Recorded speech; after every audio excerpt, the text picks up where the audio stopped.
But just on that historicity point, Maurice Bucquois, it's about 70 years ago that he engaged in this study.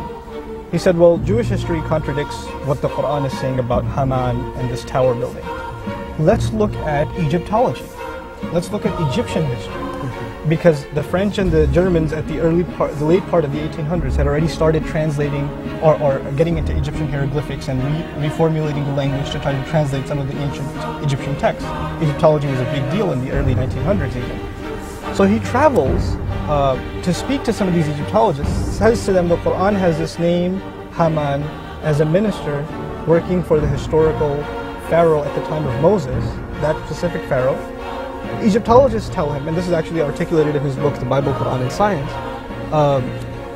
that there's no way this man could have known that name, and it's not even going to be there because that language, the Egyptian hieroglyphic language, was already dead for a couple of thousand years. Nobody knew that language. After translation, he goes to Austria and finds out there's actually a list of people that worked in the court of Pharaoh. They find Haman as the chief architect. That's actually found in Egyptology, a name mentioned in the Quran.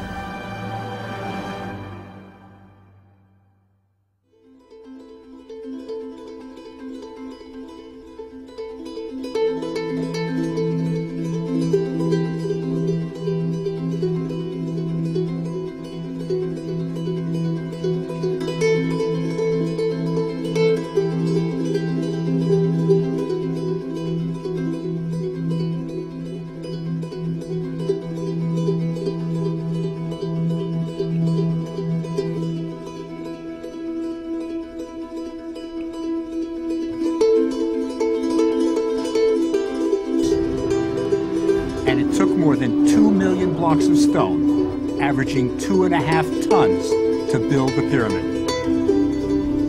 We know where the construction workers lived and what they ate. We even know the name of the architect who designed it, Hemienu. That's him there, with rolls of fat to show he's prosperous.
Now, when I got into Arabic studies, and I started diving into this question of what makes the Quran miraculous, I started discovering things that literally overpowered me.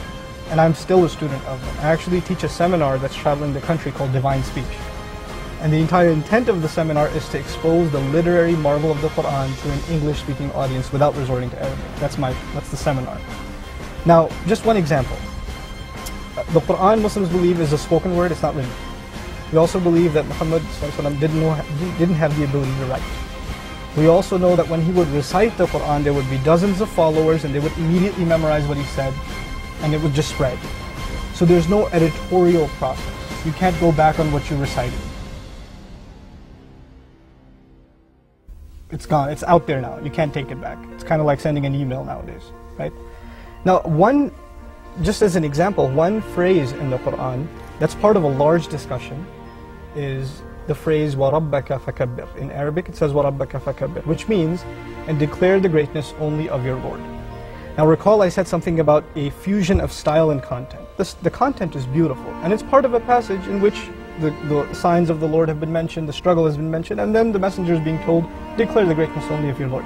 What's interesting is the phrase وَرَبَّكَ فَكَبِّرْ is a palindrome. In other words, it spells backwards and forwards the same way.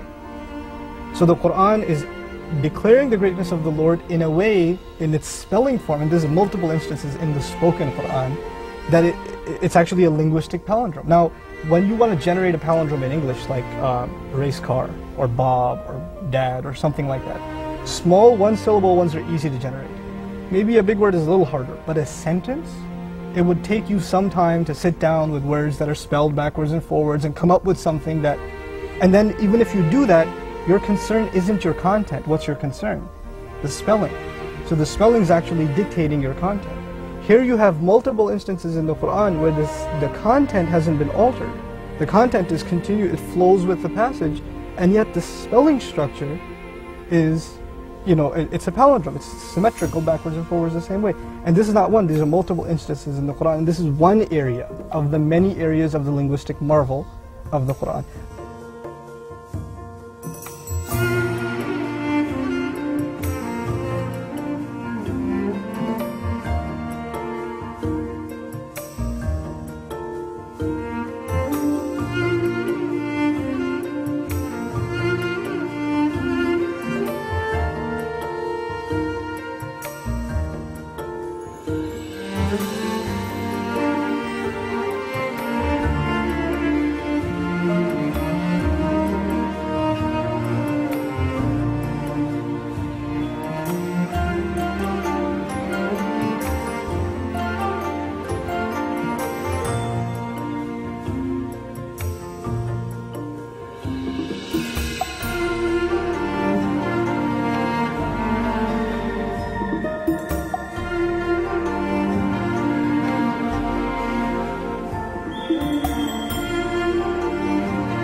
شيء